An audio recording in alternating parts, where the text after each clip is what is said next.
got so much motherfucking design on right now.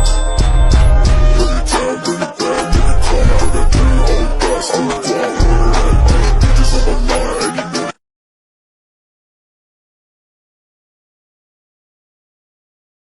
Assalamualaikum warahmatullahi wabarakatuh. Sebelumnya perkenalkan, nama saya Rina Nurtiana dari PS23i. Di sini saya akan menjelaskan sedikit tentang compensation and benefit. Nah, oke, kita lanjut saja ya. Apa sih itu kompensasi and benefit? Nah, compensation atau kompensasi merupakan seluruh bentuk imbalan yang diberikan kepada karyawan sebagai balas jasa atau kontribusi yang telah diberikan kepada perusahaan. Sedangkan benefit atau manfaat adalah tambahan fasilitas yang diberikan di luar kompensasi langsung untuk menunjang kesejahteraan karyawan. Nah, jadi kompensasi dan benefit ini merupakan salah satu kesatuan dalam sistem pengelolaan sumber daya manusia yang sangat bertujuan untuk menciptakan hubungan kerja yang saling menguntungkan. Nah, di sini ada penelitian terdahulunya. Di sini saya mengambil sedikit saja tentang penelitian terdahulunya. Menurut T. Hani Handoko menyatakan bahwa sistem kompensasi yang adil dapat meningkatkan motivasi dan produktivitas kerja karyawannya. Sedangkan menurut Gary Dessler menunjukkan bahwa benefit seperti asuransi kesehatan dan jaminan sosial sangat berperan penting dalam meningkatkan kepuasan kerja dan loyalitas karyawannya. Nah, ini beberapa penelitian terdahulu tentang kompensasi dan benefit. Nah, langsung di sini tujuannya apa sih kompensasi dan benefit?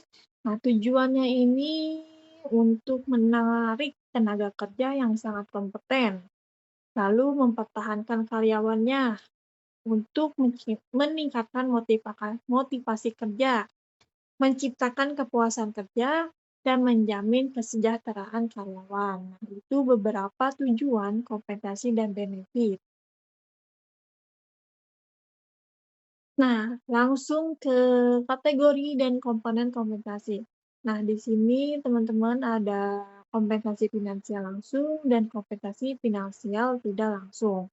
Nah, jadi apa sih komponen kompensasi itu? Nah, dalam sistem manajemen sumber daya manusia, kompensasi dan manfaat merupakan satu kesatuan yang bertujuan untuk menciptakan hubungan saling menguntungkan. Nah, di sini ada pembagiannya itu. Yang pertama, ada kompensasi finansial tidak langsung. Di sini ada 3, ada gaji pokok, insentif dan bonus, dan tunjangan hari raya atau THR. Nah, gaji pokok itu apa sih dalam kompensasi finansial langsung? Nah, gaji pokok ini imbalan dasar yang diterima berdasarkan posisi atau level pekerjaannya. Misalnya, dalam level operator, gaji pokoknya dapat berapa? Dalam level HR, gaji pokoknya dapat berapa? Dalam supervisor berapa? Manajer berapa? Dan seterusnya. Lalu ada insentif dan bonus, yang di sini adalah imbalan tambahan yang diberikan saat karyawan mencapai target tertentu atau saat perusahaan meraih keuntungan besar. Nah, insentif dan bonus ini seperti lemburan, overtime, atau mendapat apresiasi dari atasan karena mencapai target yang sesuai, yang selalu baik setiap bekerjanya, tidak ada yang meloloskan NG, dan mungkin selama beberapa bulan itu terus masuk terus, tidak ada sakitnya, tidak ada izinnya, atau tidak ada apanya. Itu masuknya ke dalam insentif dan bonus. Lalu ada tunjangan hari raya ini atau THR, yang dimana pendapatan non-upah yang wajib dibayarkan perusahaan kepada karyawan menjelang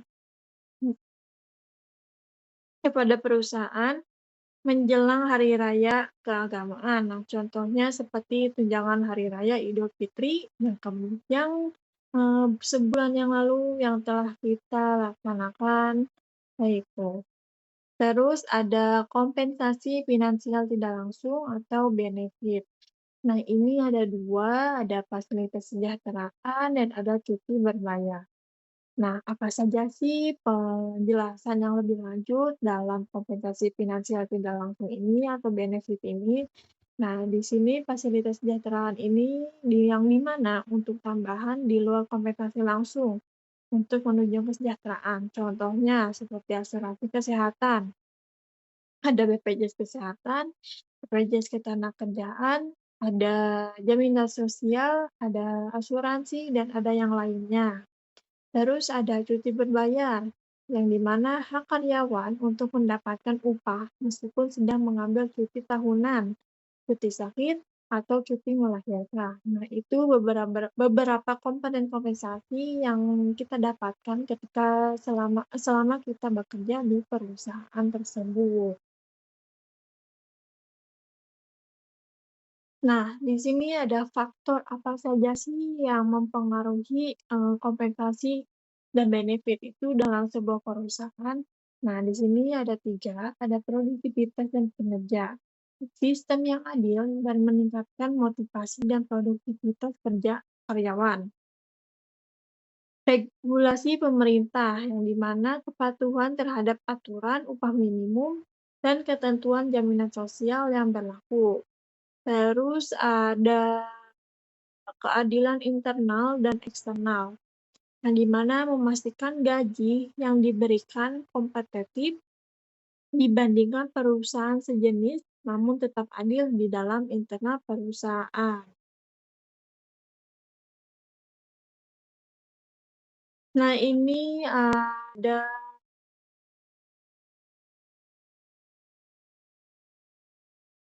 dampak bagi perusahaan itu dalam kompensasi dan benefit apa saja. Nah, di sini ada dampak positif jangka panjang dalam pengelolaan kompensasi dan benefit yang baik. Di sini ada retensi karyawan yang di mana untuk membantu perusahaan mempertahankan talenta yang terbaik agar tidak berpindah ke kompetitor. Lalu ada efisiensi biaya yang di mana mengurangi biaya rekrutmen akibat turnover yang rendah serta mengurangi absensi yang disebabkan masalah kesehatan. Terus ada loyalitas dan budaya kerja, menciptakan rasa aman dan lingkungan kerja yang sangat positif, sehingga meningkatkan loyalitas terhadap perusahaan yang baik juga. Nah, ini beberapa dampak kompensasi dan benefit dalam positif jangka panjang bagi perusahaan. Nah, oke, di sini saya akan menjelaskan lebih lanjut tentang tunjangan kesehatan. Sebelumnya sudah disebutkan tadi, eee eee, tunjangan kesehatan apalagi BPJS Kesehatan ini termasuk dalam kompensasi finansial tidak langsung. Nah, di sini saya akan menjelaskan lebih rinci tentang BPJS Kesehatan. Nah, oke, BPJS Kesehatan ini apa sih? Nah, program jaminan kesehatan dari pemerintah Indonesia yang bertujuan memberikan perlindungan kesehatan bagi seluruh masyarakat, termasuk karyawannya. Nah, fungsinya itu fungsi BPJS Kesehatan itu untuk apa sih bagi pekerja? Nah, BPJS ini termasuk dalam kompensasi tidak langsung benefit yang berfungsi untuk menjamin akses layanan kesehatan, mengurangi beban biaya pengobatan, dan memberikan rasa aman bagi karyawannya. Nah, itu beberapa fungsi BPJS Kesehatan bagi karyawan dalam perusahaan. Nah, di sini manfaat BPJS karyawan bagi karyawannya itu untuk apa sih? Nah, di mana untuk mendapatkan pelayanan kesehatan di fasilitas yang bekerja sama, di klinik, di rumah sakit. Perlindungan saat sakit atau membutuhkan perawatan.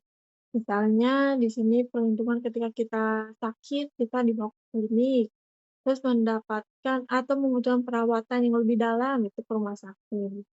Terus meningkatkan rasa aman dan kesejahteraan, serta mengurangi stres terkait biaya kesehatan. Nah, ini beberapa manfaat BPJS Kesehatan bagi karyawan dalam perusahaan. Nah, lanjut ada dampak. Dampak bagi perusahaan tentang BPJS Kesehatan itu apa sih? Nah, dampaknya itu meningkatkan loyalitas karyawan, mengurangi absensi akibat masalah kesehatan, meningkatkan produktivitas kerja, lalu yang terakhir menciptakan lingkungan kerja yang lebih positif lagi. Nah, jadi teman-teman, kesimpulannya dari materi sebelumnya itu dari materi yang sudah saya jelaskan, kompensasi dan benefit memiliki peran yang sangat penting dalam meningkatkan kesejahteraan dan kinerja karyawan. Nah, salah satu bentuk benefitnya itu yang sangat krusial yang sudah saya jelaskan tadi adalah tunjangan kesehatan, yang di mana melalui BPJS Kesehatan. Karena memberikan perlindungan nyata bagi karyawan dalam menghadapi risiko kesehatan. Nah, oleh karena itu, perusahaan perlu mengelola sistem kompensasi dan benefit secara efektif dan berkelanjutan. Nah, terima kasih. Mungkin itu saja yang bisa saya presentasikan tentang kompensasi dan benefit dalam BPJS Kesehatan. Kurang lebihnya saya memohon maaf, sebesar-besarnya. Maaf jika presentasi saya masih kurang. Terima kasih. Wassalamualaikum warahmatullahi wabarakatuh.